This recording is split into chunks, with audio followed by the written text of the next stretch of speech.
All right, let's talk about the heavy explosive ordnances that are used in Europe in Flames 44. And as you'll see with our vehicles, we keep things pretty similar on both sides when it comes to explosive ordnances. We have, for example, here the heavy anti-tank field gun and the British equivalent back here. The diameters of the shells fired are not going to be identical, but we're going to be using the same dice. They'll use the same basic rules. And this is true for all of the explosive ordnances that are going to be used in this game. It keeps the game simpler, keeps it easier to learn for new players. This gun here, called the Pack 40 by the Germans, and then the British, they use different names than the Germans. They would usually call their guns pounders. So there was the 2-pounder, the 6-pounder, the 17-pounder, and I believe this is a 6-pounder here. And that's basically, I believe, the weight of the round that was actually fired. But these heavy anti-tank guns are going to be used obviously against tanks. These big ones can be used against any vehicle that's on the field. They come with a certain number of armor-piercing rounds for the tanks. And then they also come with a limited number of high explosive rounds, which can be used against soft-skinned vehicles like the supply truck or the scout car. But they also can be used, the high explosive rounds can be used against personnel who are hidden in a house, hiding behind a wall, caught out in the open. You use the high explosive rounds against them as well. These things can be transported. It costs you a credit to pack this thing up and attach it to the back of a supply truck or the back of a half track, and they can be transported with that vehicle, and then it's another credit for you to set it back up again, and then you have to wait a complete cycle of turns before you're allowed to actually use it. Not super mobile, like its counterpart here, its little brother, the light anti-tank gun, and it's exactly what its name implies. It can be used against light tanks, it can be used against half-tracks, it can be used against scout cars, and it can be used against supply trucks and also personnel. Much like its bigger brother, it has so many armor-piercing rounds, and then it also has so many high explosive rounds. It's substantially more mobile, while the bigger brother here can only pivot 45 degrees, and we have a measuring tool for that. It doesn't cost you anything for you to pivot one of these guns. It can only pivot 45. This one can pivot 90 degrees, and again, without any kind of penalty. While this one can use on the black dice 2, 3, and 4, this one here only uses 2s and 3s. And if you roll a 4, then it's a reroll. So that it's limited in its capability. It's not quite as powerful as this one here. This one shoots out 24 inches, which on our table is quite a distance. And this one shoots out about 18 inches. So again, it's limited in its capabilities. The advantage of this is that these two men, as long as you have two men with it, the spotter and the gunner, then they are able to fold it up or pack it up for 1 credit, and they can move 4 inches like a standard infantryman can move 4 inches, but for 2 credits. If you want to move it to, behind some trees or something like that, and you don't have a vehicle available, then this one can be moved as long as there's 2 men. This one has to be moved by vehicles. So this gets to use the 2, 3, and 4 damage off the black dice. This one here only gets to use the 2s and the 3s. And of course, you have the British counterpart right here as well in the back row. So while the stats aren't precise, we're just keeping it simple. Heavy anti-tank, light anti-tank. The same true is for the mortars. We have heavy mortar, which are actually absolutely devastating weapons, which they were in real life. And then the light mortars, which really we're just treating them as really good grenade throwers. The heavy mortar gets to use the black dice, whereas the light mortar will use the red dice, as it would be if the soldiers were just simply throwing a hand grenade, you would use the red dice at that time. The advantage of this is you get several mortars with the light mortar.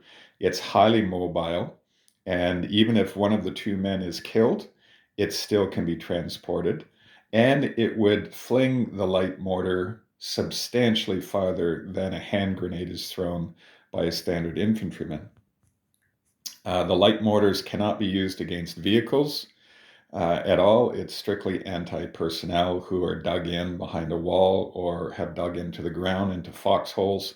It's a way of flushing them out. The heavy mortar, on the other hand, shoots substantially farther than the light mortar. The light mortar shoots between 4 and 15 inches, and I believe a hand grenade is thrown to a maximum of 4 inches. Here, this thing throws it between 4 and 15 inches, whereas the heavy mortar throws it, let's see, what's the stat here? If the spotter is with him, the fellow with the binoculars here is with the gunner, then it's between 6 and 24 inches out. And if the spotter is killed, then it's between 6 and 12 inches. And it's all up to this guy doing the sighting. The heavy mortars also have a radio with them, and they can act as scouts of sorts, but really commanding officers who have a radio man with them, they can radio in coordinates to this team, and this team can drop mortars onto people who are dug in that the commanding officer happens to see. So these guys are carrying a walkie-talkie with them. That would be basically true. There would actually be a large number of these in a row, and they would have a commanding officer over them. And that officer would have a radio. He would receive coordinates from someone up on the front lines. These things could shoot out quite a ways. On our table, obviously, we're not going to give them free range of the table. We limit them so that no one is overpowered in the game. So heavy mortars, these are really valuable for digging out entrenched infantry, and they get to use the black dice, so they do more damage. But also they're valuable because they can destroy the top armor on a tank. So something such as a heavy tank like a Tiger, it only has 3 points of armor on the top portion of the tank. And so one mortar drop on top of that could actually blow a Tiger, because all of the tanks, they really didn't give them heavy armor on the top, which later on proved to be not a very good idea in the war because of airplane strafing runs where they started using rockets against tanks. But we're not going to worry about that right now. Having a strafing run with an airplane is actually a perk that you can draw from the perks pile, as you saw in the first video. So that's the heavy mortar, very effective and very powerful, even against the top armor of tanks. And then the light mortar, it's basically a glorified grenade flinger, and it gets to throw grenades a lot farther than a hand grenade would be thrown. Then lastly is the anti-tank teams, and here in the back you have a P, that stands for Piat in the British Army, personal infantry anti-tank. And it's a rather unique weapon, actually. It's not a rocket-propelled grenade like the Panzerschreck here is for the Germans, or the one-shot Panzerfaust, the tank fist. And the German side has two of these. This is you fire it once and then you're done. You toss it aside. This came late in the war, which is good because our game is set in late 44 and the war ends in May 45, at least in Europe. The Panzerschreck basically is just simply a copycat of the American bazooka, and you needed two men with it. Whereas with the Piat, you don't really need two men. The second fellow actually was basically backup. If this guy gets killed, then this guy would take over from where he left off. He also would carry extra rounds, anti-tank rounds. Now, this was a very interesting weapon, the Piat, in that He basically loaded the weapon in the front of it. As you can see here, it's loaded in the front, and it was actually ejected by a massive spring hitting a pin in the back of it. And even then, it really wasn't a rocket. It was sort of a rocket. It was an explosive charge, but it really wasn't a rocket like the Panzer Schreck was or the Panzer Faust was. So this is an anti-tank crew. These are anti-tank personnel for the Germans, and you would draw these from your resource cards. They are available, they use the black dice, and they all basically have the same distance. That's not true in real life, but we're giving them all the same distance that they can shoot. They all get to use the black dice. Because there are 3 rockets with the Panzerschreck and there are 2 Panzerfaust soldiers available, we've given the Piat 5 rounds to match the total of 5 for the German. It's true, you may, in your resource cards, only end up drawing the Panzerschreck, or you may end up drawing the Panzerfaust, which gives you 2 infantrymen, and then the British side could end up drawing the Piat.